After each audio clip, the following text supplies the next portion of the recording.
Hablemos ahora de las políticas económicas que se llevaron adelante durante el gobierno de Menem. Los primeros 6 meses vas a hablar de las políticas Bungiborn. Después vas a tener un segundo periodo de Herman González como ministro de Economía, donde se sobresale el plan Bonex. Y hay una tercera etapa que la podemos dividir en dos, que es el tema de la convertibilidad o el 1 a 1, la caja de conversión de Cavallo. Y lo divido en dos porque lo divido hasta que estuvo Cavallo como ministro de Economía, que fue en el año 1995, y cuando ya Cavallo deja el Ministerio de Economía. Vamos a profundizar estas políticas. En principio hablemos de la política de Bungiborn.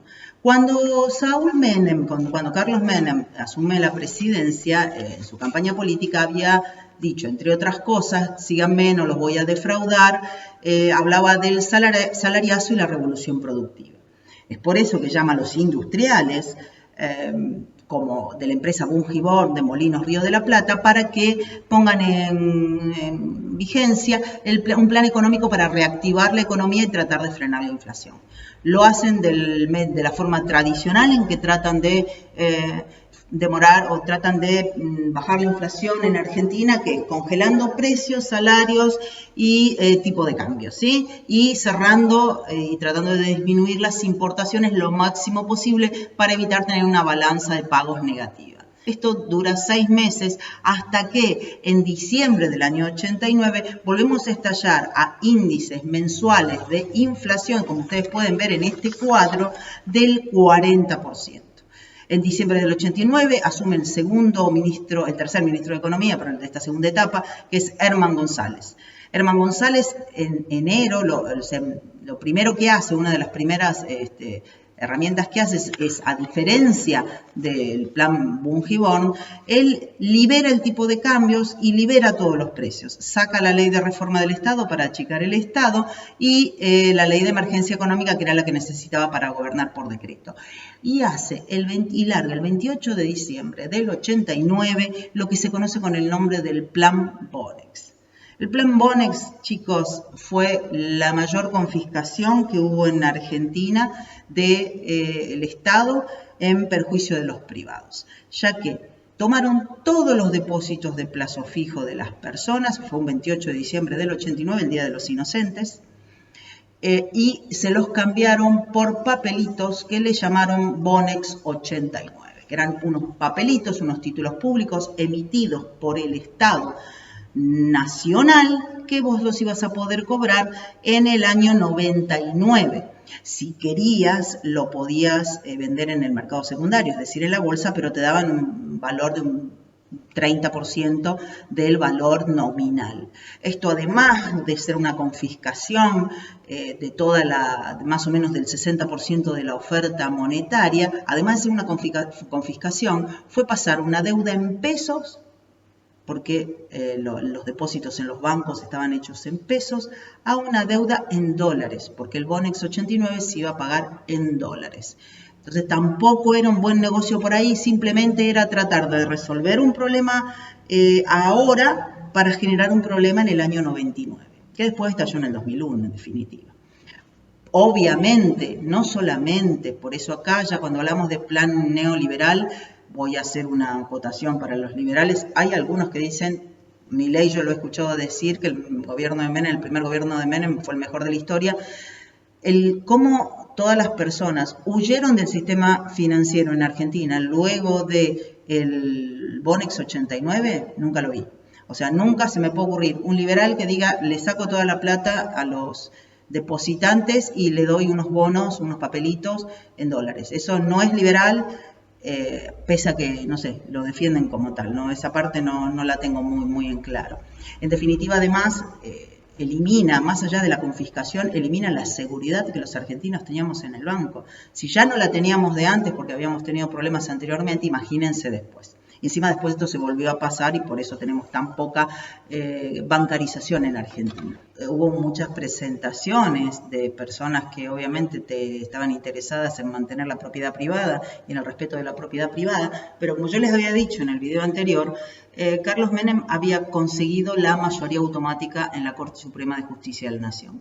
Entonces, ¿qué hizo? Hay un caso que se conoce como el caso Peralta, en el cual obviamente Peralta, que era un depositante, dueño de un plazo fijo con vencimiento en los primeros días del 90, presentó un recurso ante la Corte Suprema y la Corte Suprema aceptó que este canje de deuda era legítimo y no lesionaba los derechos constitucionales establecidos sobre propiedad privada.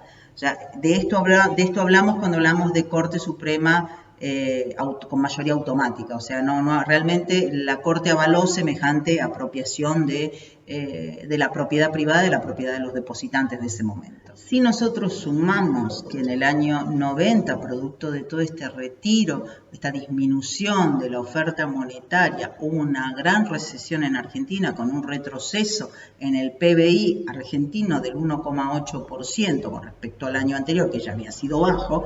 En el 89 ya habíamos pasado una hiperinflación, en el 90 tuvimos un retroceso del PBI. Si le sumamos a esto la liberación en el sistema de cambios, que generó mayor inflación. Entonces, de diciembre del 89, que habíamos tenido el 40% mensual de aumento, pasamos en enero del 90 al 79% mensual y en febrero el 61% mensual y en marzo el 95% mensual. Y así sucesivamente, según los números que yo te muestro acá en esta tablita, donde vos podés ver la inflación mensual del año 90, del 89 y del 90, como para que lo compares. En este proceso trata Herman González de disminuir el personal en el sector público, una serie de privatizaciones, incrementar la presión tributaria, promocionar las inversiones extranjeras para que traten de entrar capitales a Argentina, aunque tengo que decir que la balanza, de hecho entraron capitales en ese momento, porque la balanza comercial fue positiva de Argentina en el año 90.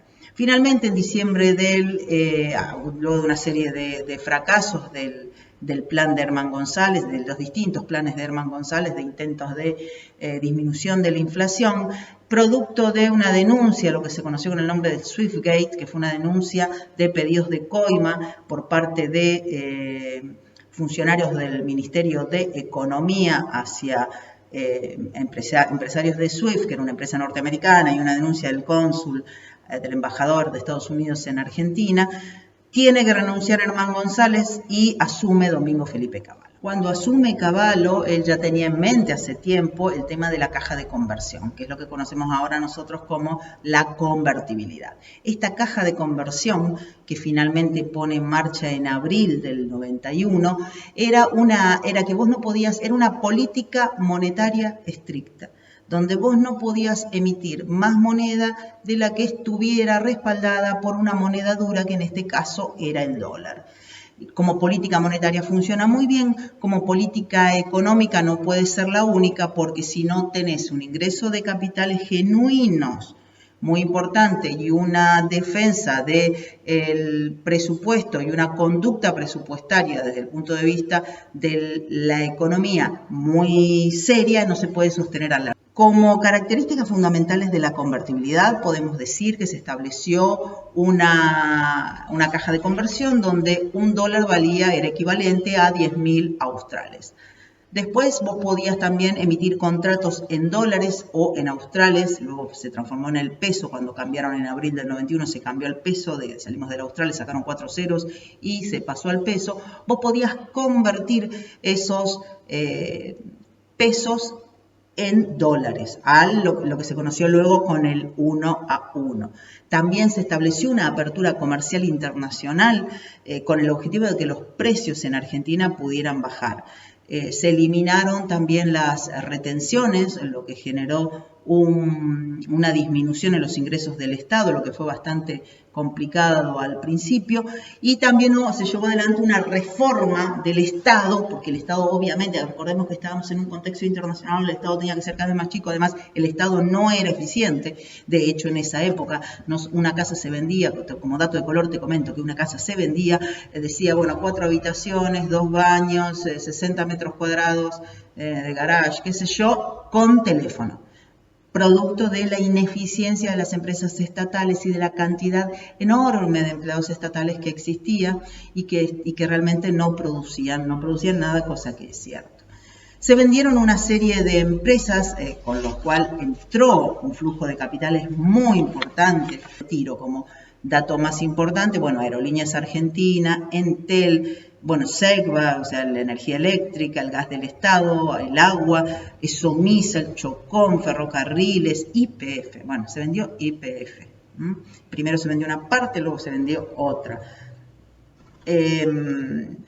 Petroquímicas, o sea, vendieron todas las empresas estatales que vendieron o cerraron. ¿Sí? Algunas empresas que no eran eficientes directamente se cerraron.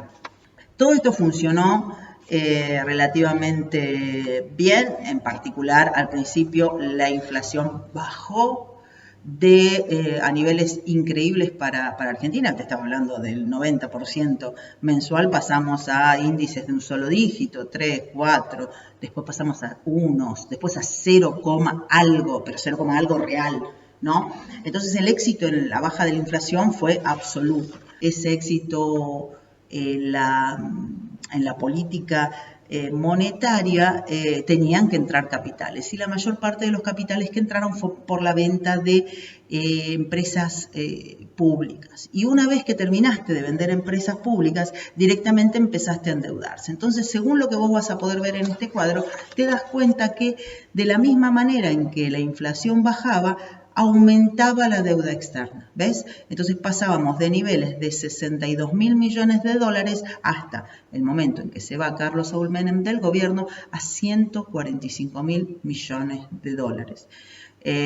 Valores que hasta el día de hoy todavía estamos complicados producto de este periodo donde se quiso mantener una estabilidad o una equivalencia entre el peso y el dólar ficticia. ¿Por qué? Porque nosotros no tenemos sin duda la economía ni el grado de eficiencia de la economía norteamericana. Luego de ganar las elecciones en el 95, ya había una tirantez entre Domingo Cavallo y Carlos Menem, producto de un tema de egos probablemente, y Cavallo tiene que renunciar al Ministerio de Economía, además denunciando una serie de irregularidades en las privatizaciones de distintas empresas. Dentro de las privatizaciones también se privatizó el sistema de jubilaciones, lo cual al Estado argentino le generó también una disminución en sus ingresos. A largo plazo podía llegar a andar bien porque tenías menos jubilados para pagar, pero a corto plazo seguías teniendo los mismos jubilados y ya no tenías los ingresos. Entonces eso te provocaba un déficit fiscal más grande. Ese déficit fiscal no tenía forma de financiarlo, lo empezaste financiando con incrementos de deuda, también con el aumento de las privatizaciones. De hecho, privatizan la última parte de YPF para tratar de financiar este déficit fiscal, pero cada vez se hace más grande. Si a ese déficit fiscal creciente, si a esa balanza de pagos, balanza comercial y balanza de pagos negativa, en 6 de los 10 años del gobierno de Menem la balanza de pagos fue negativa. ¿Producto de qué? De que íbamos perdiendo también con competitividad con el exterior, ya que no devaluábamos nuestra moneda. Se devaluaban las demás monedas del mundo y la nuestra no. La nuestra seguía el ritmo de la economía norteamericana. Atados a ese régimen, no éramos competitivos con respecto al mundo. Entonces las industrias argentinas no podían competir, nosotros teníamos cada vez menor poder adquisitivo en Argentina porque no había empleo, porque cada vez había menos industria. Entonces eso hacía que nosotros tuviéramos también un mayor número de pobres, aumentáramos el índice de desempleo y el índice de pobreza, que llegó al 36% de la población argentina. Luego de sucesivas crisis económicas, en particular la del 95-97 y luego otra del 98-99, producto del gran endeudamiento externo, de que ya no había más empresas para privatizar y que ya no se renovaban ya no había tantos capitales y tampoco el nivel de deuda de Argentina no era acorde al nivel del PBI. O sea, el PBI argentino en el año 99, por ejemplo, decreció un 3,4% según los números que te puedo mostrar, y la balanza de pagos, como ves, la balanza comercial era significativamente negativa. Con esas condiciones ya no había quien te prestara dinero y ya no tenías más empresas que vender. Entonces la economía ya ya cayó en recesión, de hecho en el 99 ya tenemos los números, y la tasa de desocupación también empezó a crecer preocupantemente, y de esa manera se producen, y ya llegamos al fin del gobierno de Menem, con un llamado a elecciones, donde se presenta por un lado el candidato peronista Duhalde, que había sido vicepresidente de Menem en el primer gobierno, y de la Rúa por el lado del radicalismo. Recuerdo que como elementos de campaña vos tenías que, Duhalde decía que no se podía mantener la convertibilidad más tiempo porque estaba ahogando nuestra economía.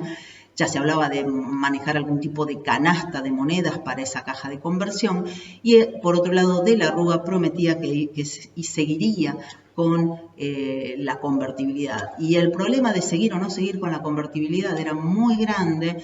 ¿Por qué? Porque la mayor parte de los contratos estaban firmados, desde los contratos de alquiler hasta cualquier otro tipo de contratos, en dólares. Y si vos salías de la caja de conversión, tus ingresos iban a seguir siendo en pesos y vos ibas a estar endeudados en dólares. Entonces ese desfasaje era el que producía mucho miedo en la sociedad en el momento de salir de la convertibilidad. Y eso fue lo que generó que en definitiva terminase ganando de la Rúa, con su promesa también de mantener la convertibilidad. De ese proceso de la Rúa y de posterior salida de la convertibilidad te voy a hablar en próximos videos. Nos estamos viendo. Adiós.